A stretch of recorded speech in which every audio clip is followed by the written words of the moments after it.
le thème de la décomposition et du calcul avec les milliers, centaines, dizaines et unités, je vais vous présenter le principe de base, donc sans piège particulier, et les deux pièges, les deux particularités que l'on voit le plus souvent.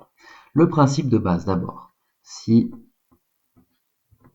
on a un nombre, ici 1234, et qu'on doit décomposer en milliers, centaines, dizaines et unités.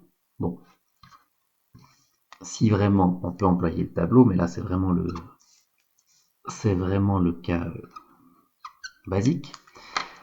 Les milliers, on regarde le chiffre sous la colonne des milliers. Pour les centaines, on a le 2. Dans la colonne des dizaines, on a un 3. Et pour les unités, le 4. Ça, c'est vraiment la base des bases. Un tout petit peu plus difficile, il est possible que dans certains exercices, on vous demande d'employer que une ou deux unités. Dans ce cas-là, ça change pas grand-chose. On emploie notre tableau.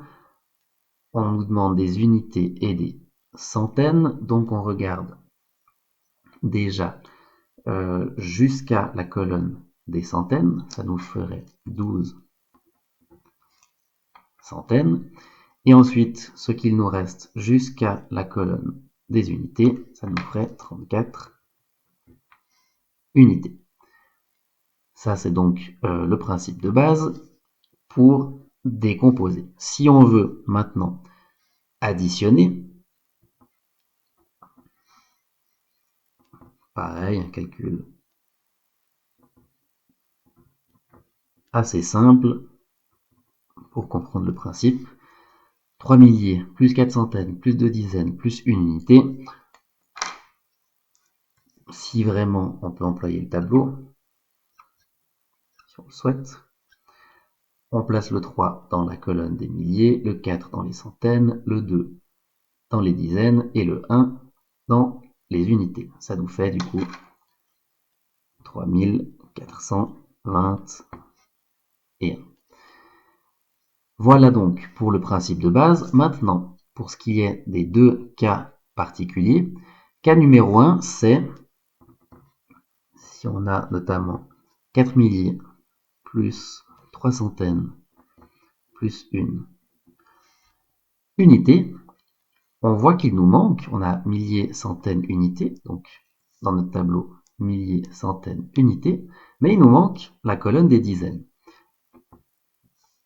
Beaucoup d'élèves se trompent en voulant aller un peu trop vite et renotent simplement les chiffres, 4, 3, 1. Le problème, c'est que si on les note dans le tableau, 4 milliers, je vais essayer de remettre comme ceci, 3 centaines, une unité, on ne peut pas laisser une case vide, comme ici, on est obligé de rajouter un 0. Ça nous change donc la réponse, on n'a pas 431, on a 4301. Voilà. Ça, c'est le cas numéro 1, quand il y a un vide, donc une unité manquante. Cas numéro 2, c'est toujours dans le passage de l'addition au nombre, c'est quand on a non plus des chiffres, mais un ou plusieurs, c'est égal, un ou plusieurs nombres, donc un nombre qui est composé de plusieurs chiffres. 3 dizaines et 2 unités. La différence ici, c'est quoi? C'est que si on la note, cette addition, donc si on la note dans notre tableau, 7 milliers, ça va. Pour le garder pour la fin, 2 unités, ça va aussi. 3 dizaines, pas de souci. Par contre, 12 centaines, on a un problème. Parce qu'on ne peut pas mettre deux chiffres dans le même tableau. On ne peut pas l'écrire ni avant ni après, ça ne va pas non plus. La solution ici, c'est de faire une addition. 2 unités, il n'y a pas de problème. 3 dizaines, il n'y a pas de problème.